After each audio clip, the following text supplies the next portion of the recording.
reka ndakwandikira cyanditse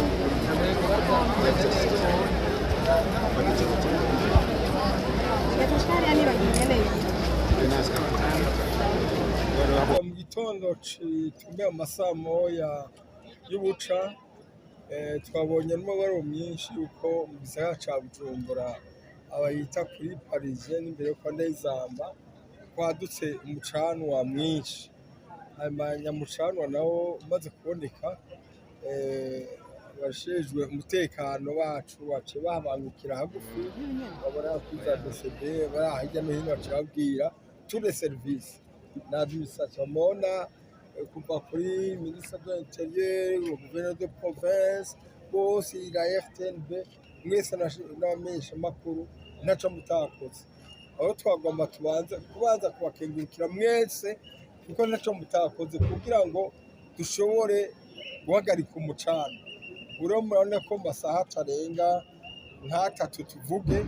bishobotse yuko tuba tugira imana yuko umucana wose ushoboye kuba wahagaze. Rero ico twosaba njyana bibiri ubwa mbere na mbere hoho dusubire kwibutsa abadandaza twibutse n'abajejwe intwaro yuko ngaha mu gisagara hagati muri avyo bene izi gorofa zihari n'ibikorwa bihabera bya tuzoja turiga neza twihweze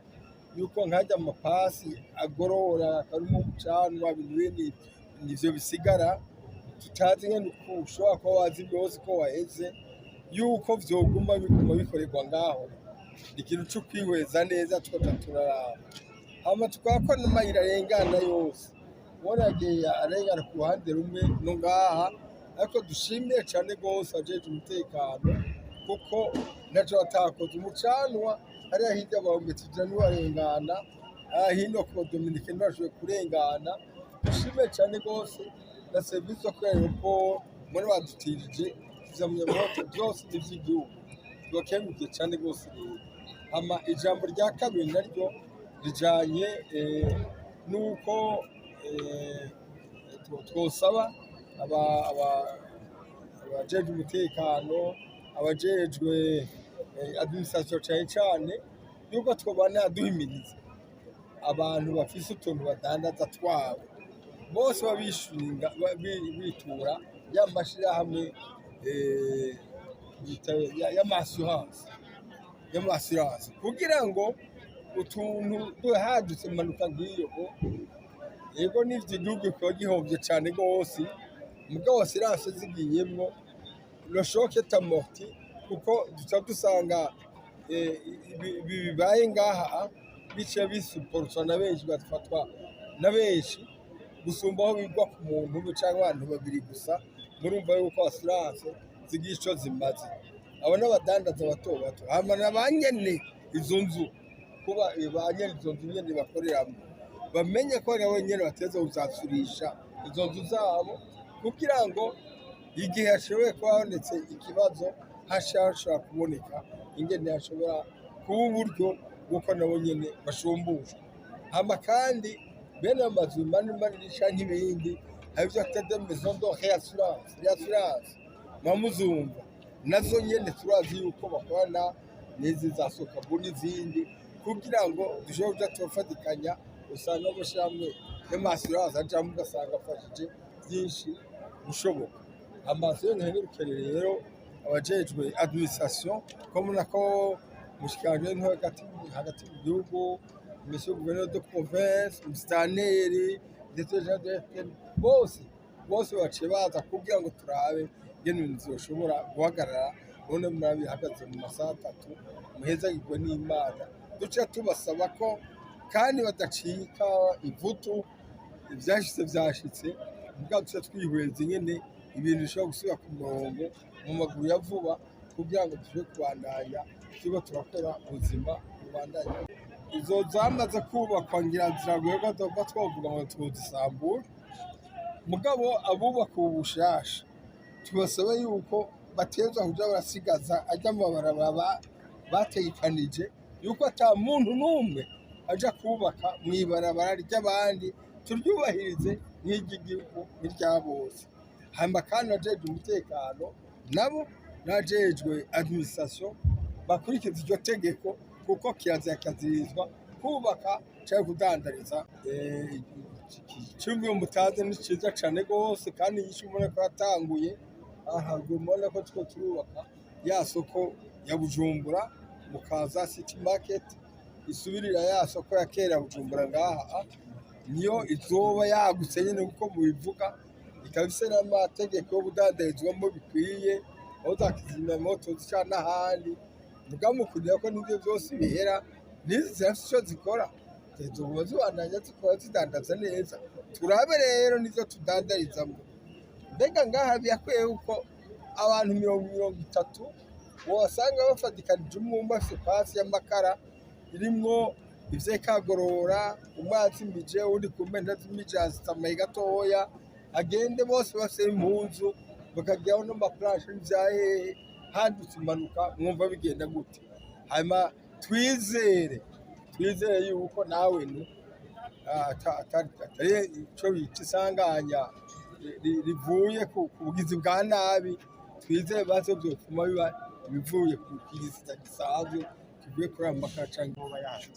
tukira Imana gushika ubu nta muntu n'umwe yasize ubuzima ngaha kandi ahubwo tunakenguruka cyane rwose kuko abajejwe kuzimya babikoze neza cyane. Mona hejuru aho inzu bicaye ko ifuko neza mbaye kirasha baciye bashobora kuhasenturaho ko bawuzitire umuriro ntuje kujoboka ku zindi nzu. Iyo batamera amagabo bashobora gusanga n'iry'abadominike yahiye cyangwa izindi zose zahiye mu gisagara. Le constat est amer parce que c'est effectivement autour de 7h, pratiquement de 7h, que nous avons appris d'ailleurs par les réseaux sociaux que l'immeuble communément appelé chez le Parisien et chez des Amba qui commençait à prendre feu. Et très rapidement, nous avons alerté tous les services habilités à le faire, c'est-à-dire les services de sécurité, les services d'administration. Et en effet, vous voyez que et le gouverneur et Excellence Monsieur le ministre de l'Intérieur et la RTNB, tout le monde était mobilisé derrière cet incendie qui venait de se déclarer. Et nous remercions énormément l'intervention rapide de nos forces de l'ordre parce qu'ils ont pu maîtriser le feu. Et vous voyez que n'eût été les interventions rapides, on aurait pu voir et les Dominicains et les autres bâtiments prendre feu. Mais vous voyez que le feu a été vite maîtrisé. Et nous demandons quand même à l'administration d'étudier et d'évaluer si dans l'avenir, nous allons continuer à laisser que les gens qui repassent les habits avec les fer à repasser, mais avec charbon, si on devrait les laisser vraiment au centre-ville, parce que si c'est vrai que ce soit l'origine de cet incendie, vous comprendrez que c'est vraiment imprudent de continuer à le faire. Et de deux, nous demandons que aussi tous les commerçants et tous les gens qui font leur commerce ici, et les commerçants en général, qui s'adonnent plus aux assurances. Nous avons plus d'une quinzaine d'assurances au Burundi et nous devons les inviter,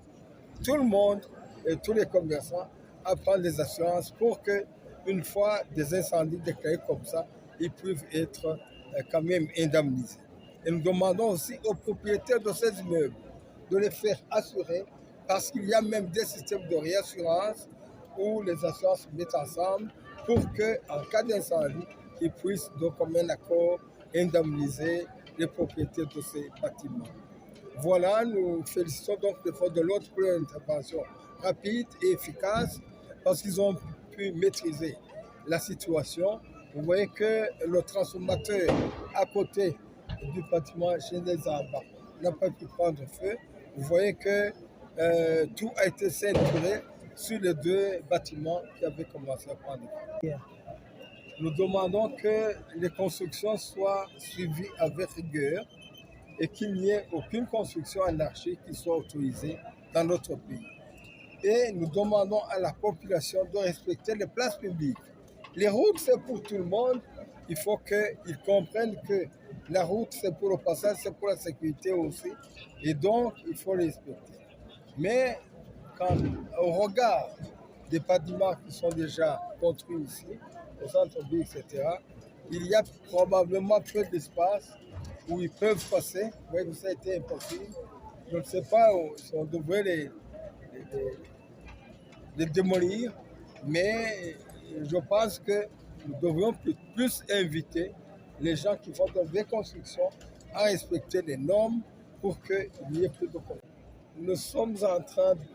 ça serait vraiment trop vous dire, l'origine de l'incendie n'est pas encore vraiment connue jusqu'à maintenant, mais nous suspectons que ce soit probablement des fers à repasser avec du charbon et qui peuvent être l'origine de cet incendie parce que je n'ose pas vraiment imaginer que ce soit un incendie d'origine criminelle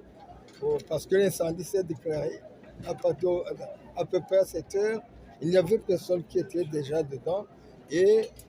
tout était barré, il n'y avait personne à l'intérieur. Nous suspectons vraiment tout de ce côté. Twebwe ntitubona yuko gushika ubu hari ikintu kiri inyuma kivuye kuri uwo mucanwa, twibaza cane cane ry'amapasi menshi, abantu begeranye ari benshi cane, bakoresha amakara, ashobora kuba ariyo yoba havuyemo nk'ibyo canke yaduka k'uwo muriro, kuko ntitwokwibaza ko nawe ni imbere ya saa moya ata muntu yaraye, ata kintu gitoya k'umucanwa kwaduka gutyo, waduka uja kwa